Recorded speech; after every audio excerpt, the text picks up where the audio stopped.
வணக்கம். மதிமுகம் செய்திகள். இன்றைய முக்கிய நிகழ்வுகளை பார்ப்பதற்கு முன்பாக தலைப்புச் செய்திகளை பார்க்கலாம். முத்தமிழறிஞர் கலைஞர் நூற்றாண்டு நிறைவு, சிறப்பு மலரை வெளியீடு. முத்தமிழறிஞர் டாக்டர் கலைஞரின் 101வது பிறந்த நாள். மதிமுக சார்பில் மாலை அணிவித்து மரியாதை. பாசிச ஆட்சி இந்த தேசத்தை வழிநடத்தி கொண்டிருக்கிறது. ட்ரோன் டெக்னாலஜி ME முதுகலை பட்டப்படிப்பு புதிதாக துவங்கப்படும். தமிழகத்தில் 11 மாவட்டங்களுக்கு கனமழை, வானிலை ஆய்வு மையம் அறிவிப்பு. வாக்கு எண்ணிக்கை தொடர்ந்து கண்காணிக்கப்படும் என தமிழ்நாடு தலைமை தேர்தல் அதிகாரி சத்யபிரத சாஹூ தெரிவித்தார். 7 கட்டங்களாக நடைபெற்ற நாடாளுமன்ற தேர்தலில் பதிவாகியுள்ள வாக்குகளை இன்று எண்ணப்பட்டு இன்றைய முடிவுகள் அறிவிக்கப்பட உள்ளன. இதனால் மத்தியில் ஆட்சியை பிடிக்கப் போவது யார் என்ற எதிர்பார்ப்பு அனைவரது மத்தியிலும் எழுந்துள்ளது. இந்த நிலையில் சென்னையில் தமிழ்நாடு தலைமை தேர்தல் அதிகாரி சத்யபிரத சாஹூ செய்தியாளர்களை சந்தித்தார். அப்போது பேசிய அவர், இன்று நடக்கவுள்ள வாக்கு எண்ணிக்கைக்கான அனைத்து ஏற்பாடுகளும் தயார் நிலையில் உள்ளன. வாக்கு எண்ணிக்கைக்காக பல்வேறு மாநிலங்களில் இருந்து பொது பார்வையாளர்கள் தமிழகம் வந்தனர். வாக்கு எண்ணிக்கை தொடர்ந்து கண்காணிக்கப்படும். ஒவ்வொரு சுற்றுக்கும் வாக்கு எண்ணிக்கை குறித்து அரசியல் பிரமுகர்களுக்கு தெரிவிக்கப்படும். வாக்கு எந்திரங்களில் பதிவாகியுள்ள வாக்குகளின் கடைசி சுற்றுக்கு முன்பாக தபால் வாக்குகளின் எண்ணிக்கை வெளியாகும். வாக்கு எண்ணும் மையங்களில் எந்தவிதமான பிரச்சனைகளும் ஏற்படாத வகையில் நடவடிக்கை எடுக்கப்படும். வாக்கு எண்ணும் மையத்திற்குள் பத்திரிகையாளர்களுக்கு தொலைபேசி உபயோகிக்க அனுமதி கிடையாது. இவ்வாறு அவர் கூறினார்.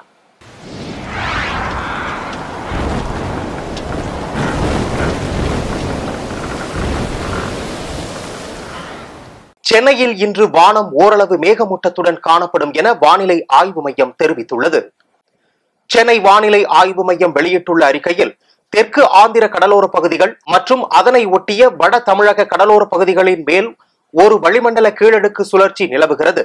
இதன் காரணமாக தமிழகத்தில் ஒரு சில இடங்களிலும் புதுவை மற்றும் காரைக்கால் பகுதிகளிலும் இடி மின்னல் மற்றும் பலத்த காற்றுடன் மணிக்கு 30 கிலோமீட்டர் முதல் 40 கிலோமீட்டர் லேசானது முதல் மிதமான மழை பெய்யக்கூடும்.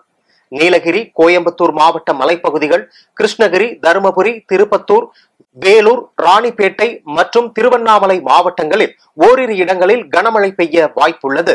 சென்னை, காஞ்சிபுரம், சேலம், நெல்லை, குமரி, ராணிப்பேட்டை, திருவள்ளூர், காஞ்சிபுரம், திண்டுக்கல், திருச்சி மற்றும் நாமக்கல் ஆகிய மாவட்டங்களில் மிதமான மழை பெய்யும் என்று சென்னை வானிலை ஆய்வு மையம் தெரிவித்துள்ளது.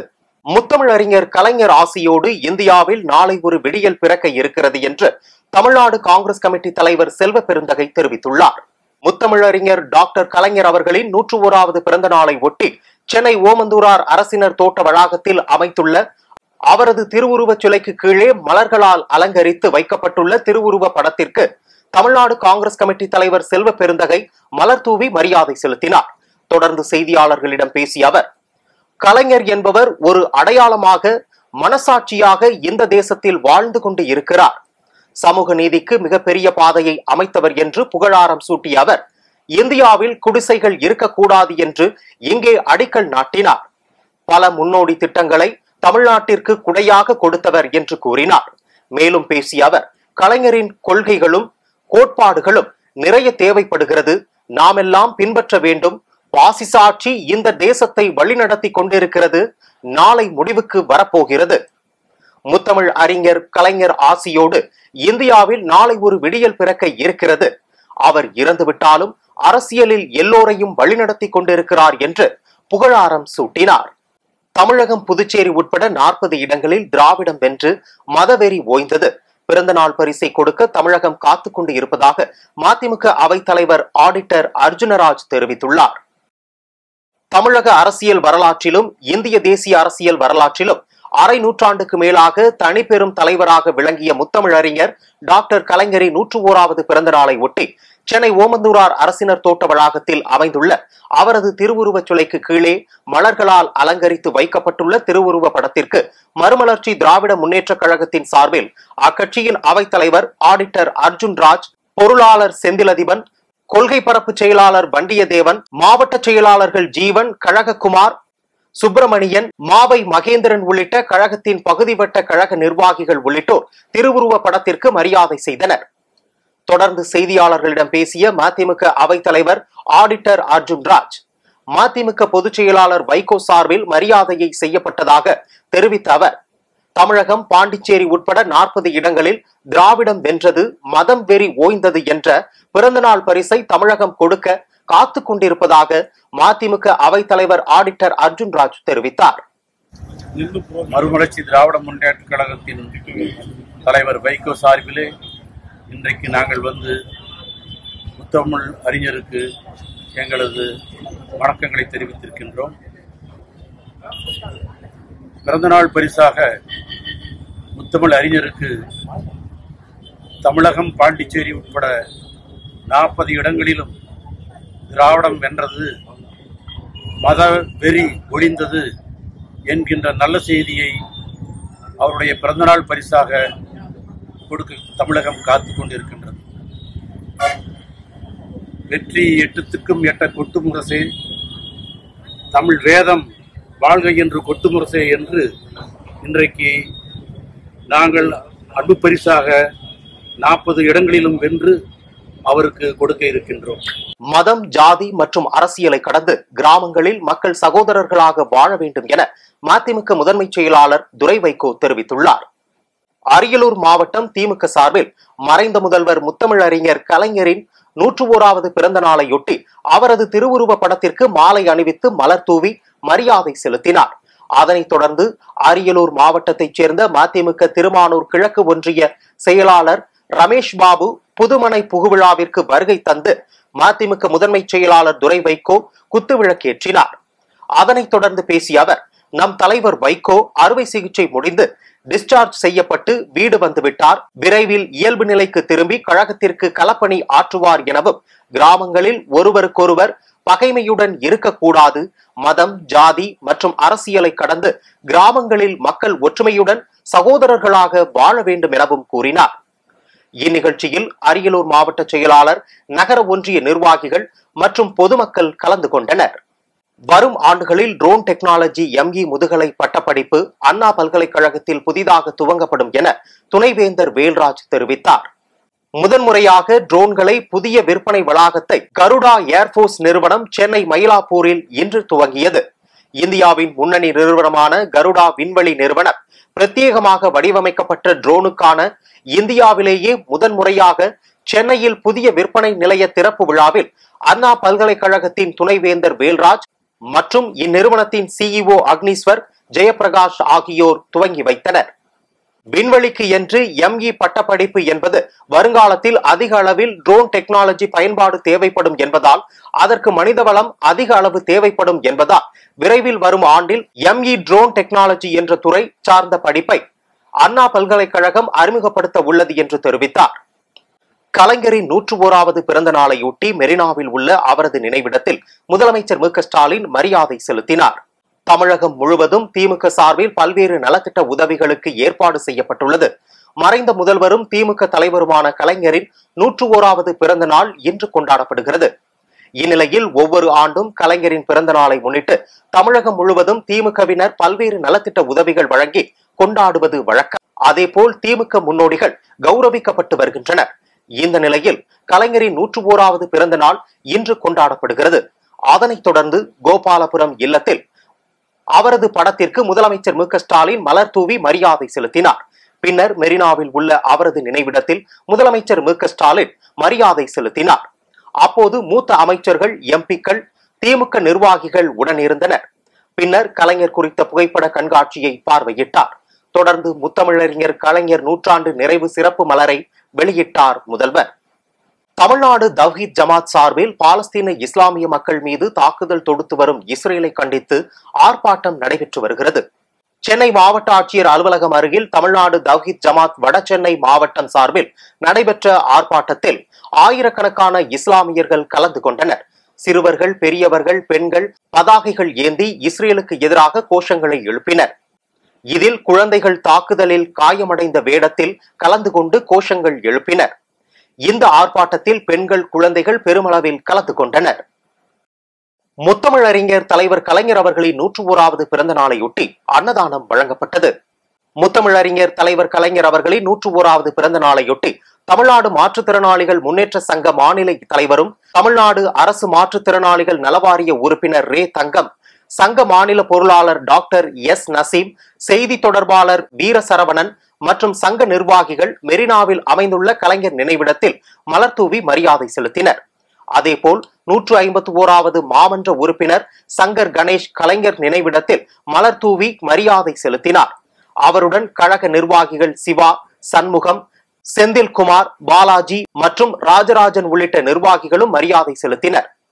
கலைஞரின் பிறந்த நாளை முன்னிட்டு ஏழை எளிய மக்களுக்கு அன்னதானம் வழங்கிய எழும்பூர் சட்டமன்ற உறுப்பினர் பரந்தாமன், கலைஞர் கருணாநிதியின் 101வது பிறந்த நாளை முன்னிட்டு எழும்பூர் சட்டமன்ற உறுப்பினர் பரந்தாமன் சுமார் 11 இடங்களில் ஏற்பாடு செய்யப்பட்ட அன்னதானம் வழங்கும் நிகழ்ச்சியில் 3500க்கும் மேற்பட்ட பொதுமக்களுக்கு அன்னதானம் வழங்கினார். தொடர்ந்து செய்தியாளர்களிடம் பேசிய அவர், தலைவர் கலைஞர் அவர்களின் 101வது பிறந்த நாளை தனது ஏற்பாட்டில் 11 இடங்களில் சுமார் 3500க்கும் மேற்பட்டவர்களுக்கு அன்னதானம் வழங்கப்பட்டதாக தெரிவித்தார்.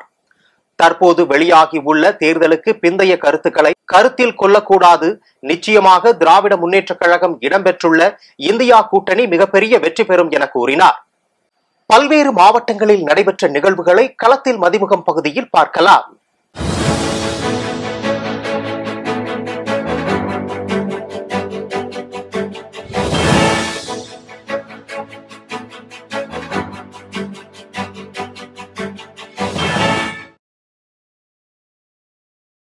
திருவள்ளூர் மாவட்டம் பொன்னேரி ஓம் ஸ்ரீ அக்னியம்மன் கோவிலின் 30ஆம் ஆண்டு தீமிதி திருவிழா வெகு விமர்சையாக நடைபெற்றது. முன்னதாக திரளான பக்தர்கள் தீச்சட்டி ஏந்தி ஊர்வலமாக வந்து பின் அக்னியம்மன் கோவிலின் தீக்குண்டத்தில் 3 முறை இறங்கி தங்கள் நேர்த்தி கடனை செலுத்தினர். அதனைத் தொடர்ந்து அம்மனுக்கு சிறப்பு அபிஷேகம், ஆராதனைகள் நடைபெற்றது. கோவை பந்தயசாலை பகுதியில் உள்ள ஸ்ரீ ராமகிருஷ்ணா மருத்துவமனை சார்பில் புகையிலை எதிர்ப்பு குறித்து விழிப்புணர்வு நிகழ்ச்சி நடைபெற்றது. இதனை பந்தயசாலை காவல் நிலைய ஆய்வாளர் அர்ஜுனன் கொடியசைத்து துவக்கி வைத்தார்.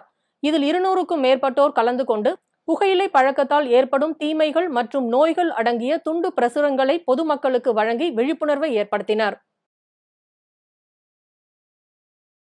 திருவண்ணாமலை மாவட்டம் செங்கம் மற்றும் ஜவ்வாது மலைப்பகுதியில் திடீரென சூறாவளி காற்றுடன் கூடிய கனமழை பெய்ததால் சாலைகளில் வெள்ளம் பெருக்கெடுத்து ஓடியது.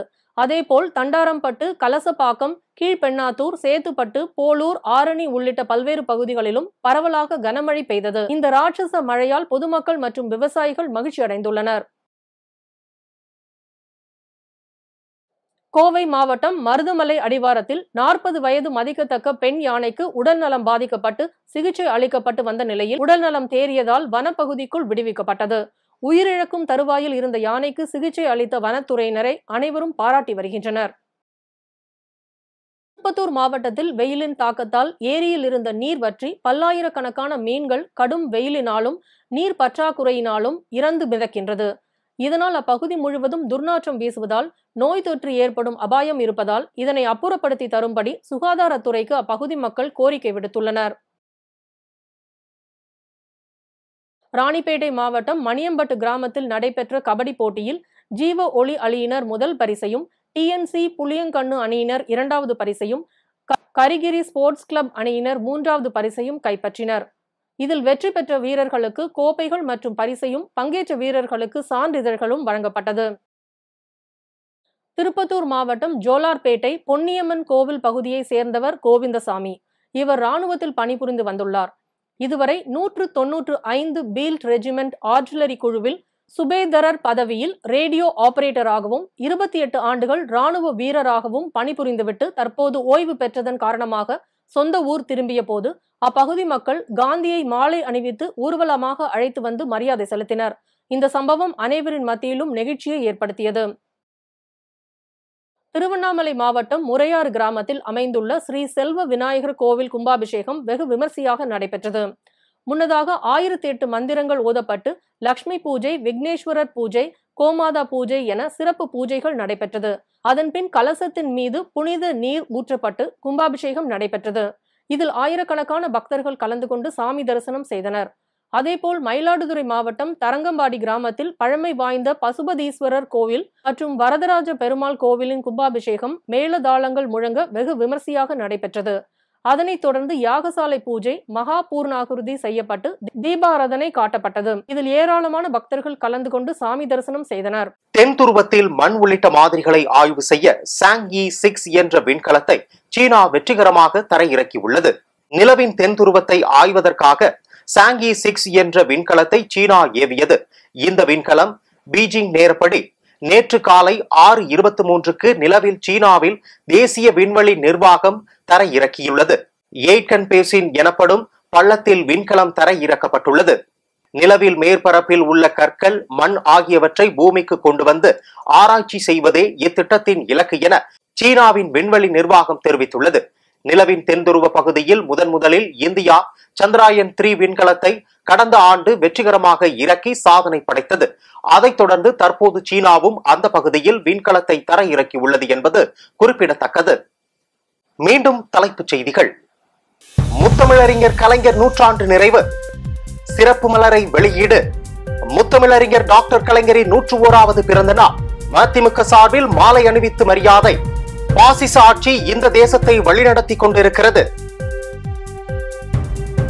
ட்ரோன் டெக்னாலஜி ME முதுகலை பட்டப்படிப்பு புதிதாக துவங்கப்படும். தமிழகத்தில் 11 மாவட்டங்களுக்கு கனமழை, வானிலை ஆய்வு மையம் அறிவிப்பு.